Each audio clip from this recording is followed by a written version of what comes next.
Hey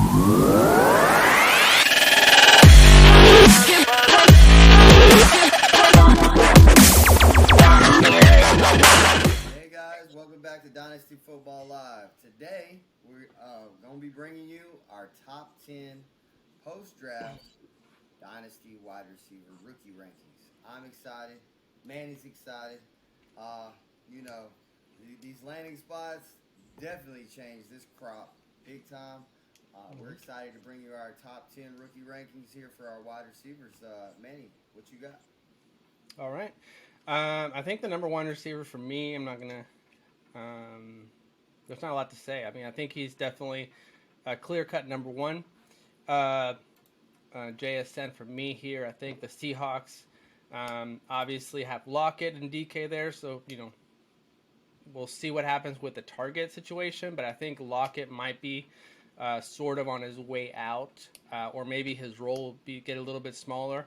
And clear some way for Jackson, Smith, and Jigba. But yeah, that's my number one. Oh, I like that. Consensus number one. It's just like Bijan for me with the running back rankings. I love this in there out of Ohio State. Can't go wrong with that pedigree. Stick with what we know, people. Don't keep it simple. Keep it simple. It's really easy, guys. So, for me, going here on our second ranked wide receiver, I don't like the size. I actually hate the size. The dude is just so tiny, but landing spot really, match the talent. I'm not saying he's not talented. I wish this dude was 6'4" instead of. He's just a tiny guy, man, and it's hard to take someone this high. But Jordan Addison, Minnesota Vikings got him. Jay Jettis is going to be trying to find him like this, but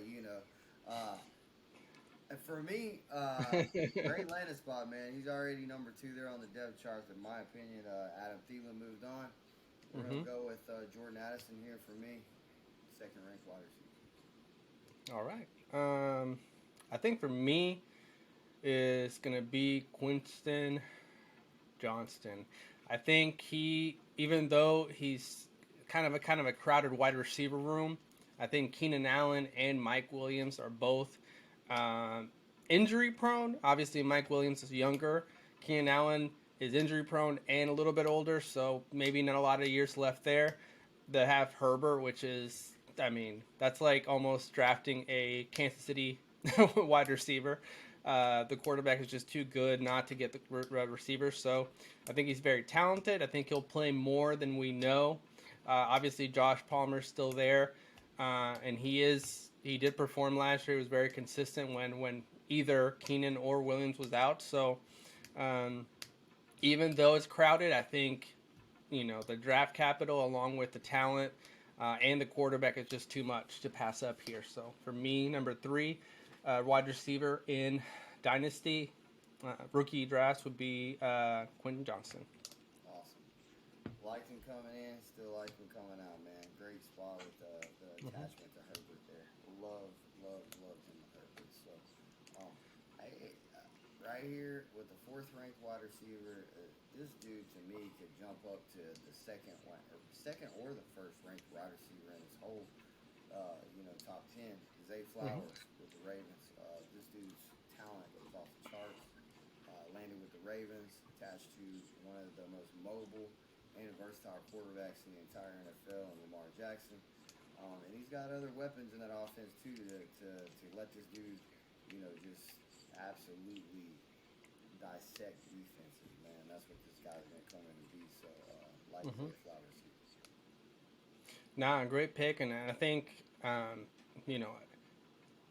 getting a receiver, just like I think when Bateman got drafted there, I think people were excited about Bateman and not so much because of the landing spot. I think it's totally different in this situation. I think the new offensive coordinator is going to definitely push the ball a little bit more downfield, and Zay is very, very, very fast and shifty, and he's just a football player. So even size aside,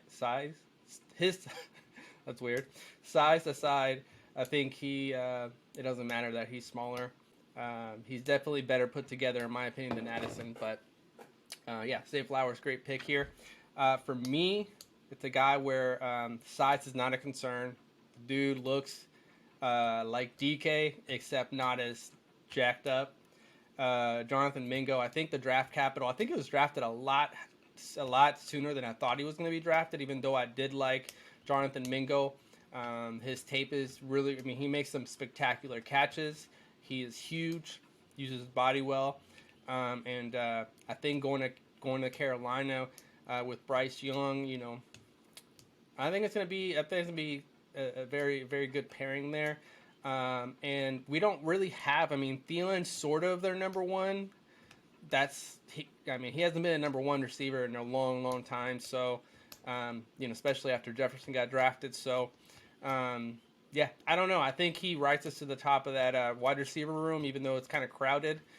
There isn't like an elite guy, at least right now. I mean, Marshall's still there, but yeah, we still don't know what he's going to become, even though I thought he was going to be good coming out of LSU. But yeah, Mingo for me is the fifth wide receiver.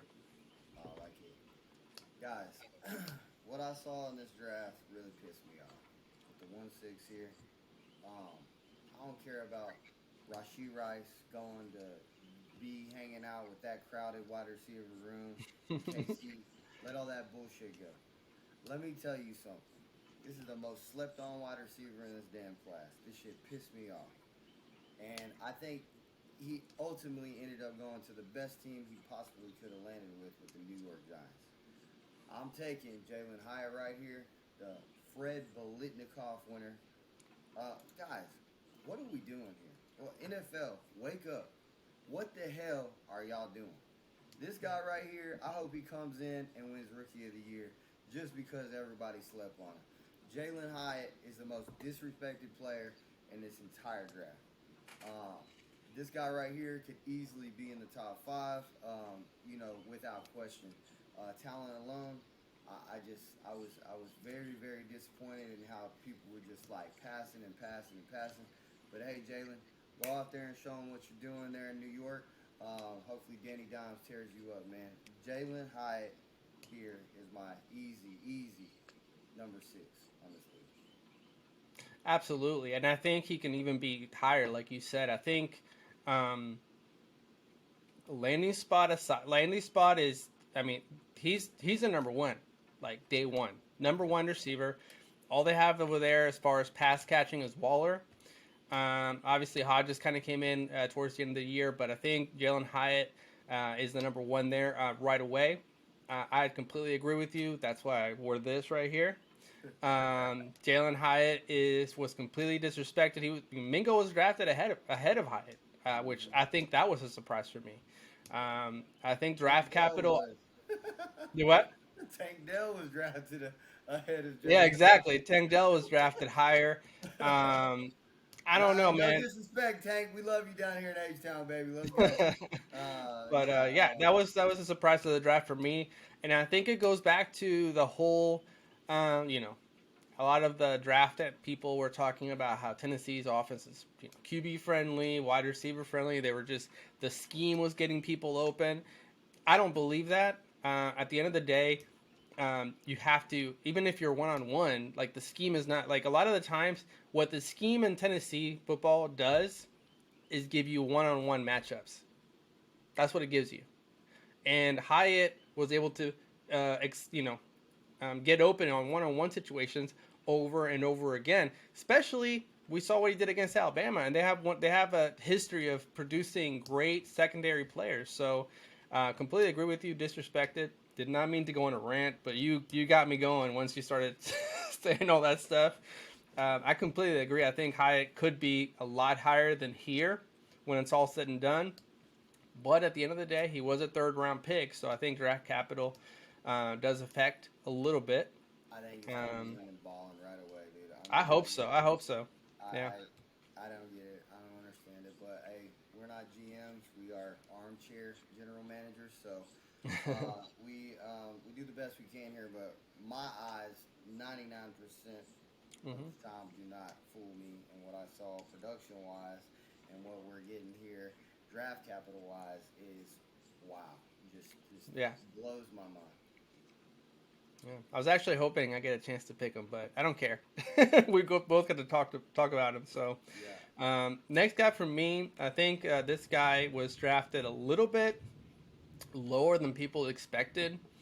Um, and I think even though Richardson's there at quarterback, there's a lot of questions about his throwing ability. Still, that needs to be developed, whatever the case may be.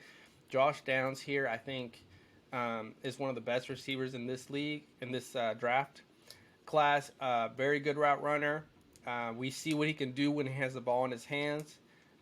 Very, very good deep threat. And I think he's just a good fit for that offense. They definitely need more weapons, or needed more weapons. They have, Pittman Jr. there, and obviously Alec Pierce, and that was basically it as far as receivers go. So right away, he's going to be one of the guys. And a lot of times they have three wides, most of the offense or most of the games. So he's going to get a lot of playing time. I think he's going to get a lot of targets. And he was definitely slept on. I think production showed that he is better than he was drafted, in my opinion. I don't know why he fell so much, just like Hyatt. So for me, Josh Downs, number 7. Yeah, I like that pick there. That guy, when he got drafted, if you watch the video of when he got drafted, highly emotional. And, I like to see that when people get drafted. I mean, they all are, but this dude was on another level emotional. He's just, he was ready to go catch passes right then and there, dude. So, like Josh Downs a lot, like what he showed in North Carolina there. So, with me, I'm coming with our 8th ranked receiver. I'm going to Denver. I'm going to a guy named Marvin Mims Jr. This guy coming out at a high school out of Texas, ranks, among the elite there. I think he set like the Texas high school football record for most receiving yards in a single season or career. I can't remember what it was. This dude was a highly ranked prospect coming out of the state of Texas. Went to Oklahoma, still balled out there, and now he's playing with Russell Wilson. I like Marvin Mims Jr. I do see maybe a little bit of a logjam there at wide receiver when you're looking at Cortland Sutton and some of the other people they have. Judy, where are you at, buddy? We need you to wake up. Yeah. This guy Marvin Patrick, too. Yeah. This guy Hamler. Marvin's coming. Yeah. So you guys better get your shit together or you're going to, just get passed because this dude ain't playing. He can straight up catch the football and do exactly what a wide receiver needs to do, like Marvin Mims Jr. here for you. Isn't it funny? I just named like a bunch of players, no problem. But when I'm talking and I'm picking, doing my picks, I forget names. Anyways, next wide receiver for me. I was actually a little surprised that Mims went as high as he did. Even though, you look at his stats and his production, he was obviously explosive and a deep threat. I just thought the route running was kind of suspect. And even though he's fast, he just doesn't know how to use his speed very well. So we'll see what happens there. But, yeah, I think this guy may surprise some people. I think maybe they want you to get Rashee Rice here at number 9, or him to be our number 9th ranked receiver. I'm going to go with Jaden Reed. It's going to sound like a homer pick because I'm a Packers fan. But this guy, the Senior Bowl was ridiculous. He kind of reminds me, and I mean, obviously the size is kind of what I'm going by. And there's only one Cheetah, one Tyreek Hill, but I think his build and his speed, I'm not going to say he's as fast as Tyreek Hill, but he reminds me of him a lot. He's very good after the catch, very explosive. And I think, to me, I wish I would have gotten JSN at number 1. Or not number 1, but the number 1 pick, the first round pick that the Packers had. But I think Jaden Reed is definitely not a consolation prize. He showed out his career at Michigan State and definitely showed what he can do in the Senior Bowl. So Jaden Reed, I think, is going to be electric as a slot wide receiver for the Green Bay Packers. And has the draft capital, too. Oh, yeah, absolutely. Yeah. So we'll see what happens between him and Dubs. Yeah, hey, and the Packers know what they're doing when they pick these receivers, man. Last year they got Watson, they got Dubs. They just seem to hit on these guys, man. So I'm very excited for you guys there at that position, man. I think that y'all are actually coming up. You know, everybody whined and moaned about them not drafting the number one wide receiver for Rodgers all them years. I don't blame you. I know it's a sore subject for you. But for me, I think they got two really good guys last year in the draft, and then this year I think they hit with the re-pick. So I like this guy. You know, for me, to round out our top 10 here, I'm going back to that Tennessee Vols well, man. I ain't picking Rashee Rice, man. You guys can do that shit if you want. You can go over there and say, oh, well, he's got Mahomes. Well, so does Tony. So does, MVS is still there. You go look at these guys. They're pretty freaking deep at wide receiver, okay? Last year they drafted Sky Moore. So right there off the top, you got three dudes sitting in front of them, okay? Yeah. So that's hard to get past, especially with the draft capital that was attached to Tony. Not from them, but from the Giants. And Sky Moore, too. And Sky Moore, guys. I mean, don't get all happy that Rashee Rice is there, okay? Like, this guy may take a little bit of time to see some touches. So for me, we all know who it is here. It's Cedric Tillman for me. Went to the Browns, gets to go catch passes for Deshaun Watson. For me, I think he comes in right away and gets in there in the slot. For me, I think it's, it's a fairly obvious competition between him and David Bell there for the slot. I still do believe in David Bell. I think he is a very good wide receiver as well. I don't know what's going on with Peoples Jones, and obviously, you know, they got what's his name? Amari Cooper. That's right. Amari Cooper. Amari Cooper, man. You know, so Amari Cooper, he's a little bit injury prone. You know, he's had his ups and downs. So I think it was a great pick, great value for the Browns. Good job, man, on getting Cedric Tillman when you did. I'm at a loss for words, man, with where these Tennessee receivers landed from the Vols, man. It was kind of a head scratcher for me, but hey, guys, that's our top 10. Hope you guys enjoyed it. You got anything else here on Tillman before we get out of here? Yeah, man, Tillman was. I think he was overlooked. I mean, obviously Hyatt had an elite Biletnikoff winning season at Tennessee, so that everyone thinks of Tennessee wide receiver. They're thinking of Hyatt. Tillman had a ridiculous junior year. Unfortunately, injuries slowed him down last year, but that didn't change the fact that he had one of the best QB passing ratings when targeted. He led the nation as a junior in that statistic. That cannot be said enough. I think he is a steal in the third round of the draft, and I'm surprised that Jalen Hyatt dropped so much. I can kind of understand Tillman just because it's one of those things where what have you done for me lately type situations. Highest performance was obviously fresher in people's minds, but yeah, ridiculous. I'm in agreement with you. As a Tennessee fan, I feel disrespected. We'll see what happens down the road if they can prove doubters wrong.